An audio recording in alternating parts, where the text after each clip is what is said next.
It is time to make some real currency in Path of Exile without trying to suffer too much brain rot. After all, the best way to farm currency is to farm currency in a way you enjoy, because if you're playing a video game you're not enjoying yourself with, then what are you doing? And this is kind of a video about my potential journey towards that very goal, to finding a strat that I actually enjoy, and I think I have the makings of one here. If you're looking for a spreadsheet, it won't be in this video as I'm still optimizing it for my personal self and preference.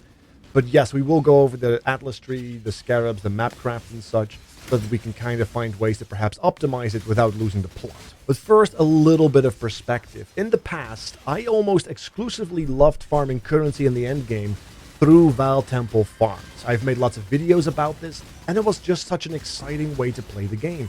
And they completely neutered it. There is no magic there to be had aside from just big hits.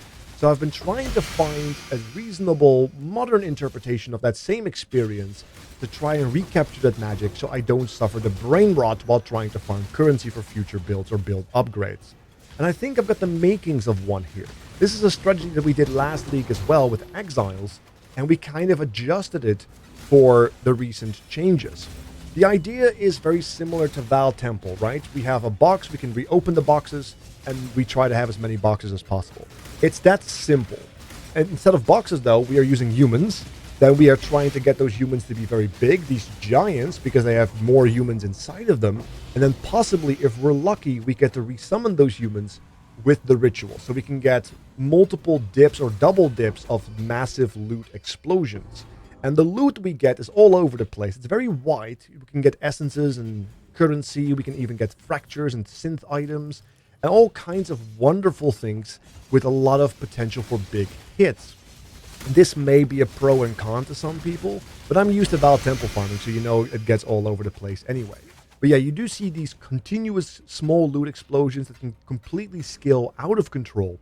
And not only that, once we have taken care of all the exiles and we have resummoned them on the ritual, there's also the idea that we can then roll the ritual in and of itself, which has the chance for big jackpots, right? Because anywhere you get a synth drop, you can get like a big, good implicit, like percentage stats or +1 frenzy shields or rings.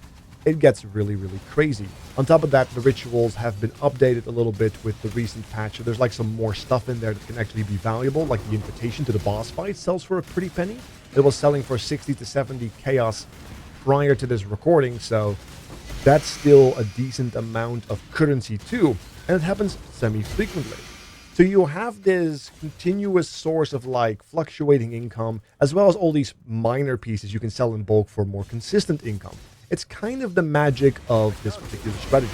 It also has some fun interactions with the league mechanics, as you could see, considering everything that is considered unique gets the rewards tile, and that's as a result of the scarab, which we'll go into in just a second. But yes, this particular strategy does have some wonderful benefits. It's very difficult to do. You do need a good character because you're dealing with exiles. You're juicing as well. Like, they are juiced exiles, so they are going to hurt. You do need a decent amount of clear because the pack size is going to be thick, and you're going to have to deal with ritual, and you need decent single target because, well, you're dealing with uniques that you are constantly resummoning, so you want to make sure you can actually take them out quickly. Now, having that said though, once you get over those hurdles, you can get some wonderful loot drops, like 2120 gems as well, which is a fun one. And we can actually move over that in just a second. So let's actually talk a little bit about the Atlas tree and the scarabs, because I'm pretty sure we can optimize it further. As I am still trying to optimize for both value and personal preference, this is what I'm currently working with. We have Glacier, the map, which is mandatory. The end of Glacier has a bunch of unique units, which not only give us lots of value with treasure, but if a ritual altar spawns, most of them, if not all of them sometimes, will actually also have cascading value in that ritual itself that spawns there, but also any ritual afterwards for many, many more loot box chances, so to speak.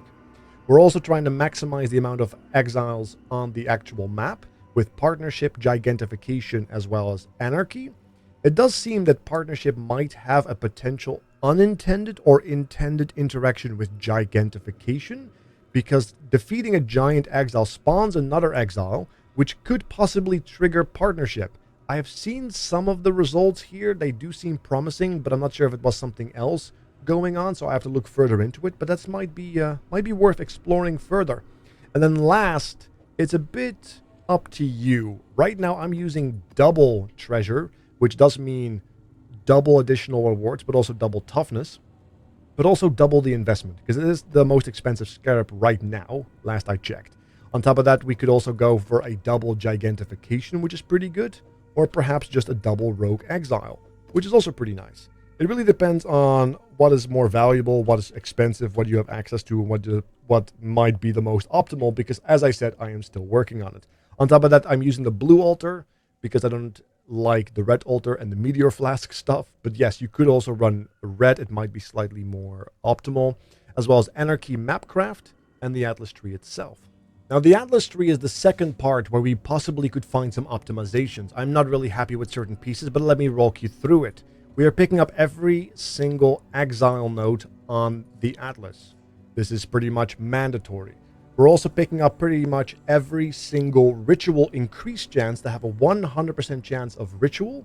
We're also picking up the guaranteed 4 altar ritual, as well as trying to get as much tribute as you can see right here, on top of spawned monsters, faster, just quality of life, as well as the reroll mechanic, because ritual and rerolling is going to be another source of our income, because we could possibly hit something powerful there as well. That might be some currency. On top of that, I did take Sacrificial Dew. Sometimes they sell for like 15 to 20 C in bulk, but otherwise it does not seem very valuable. So I might just lose this point. On top of that, we also are picking up the, as you can see, the touched and the possessed nodes.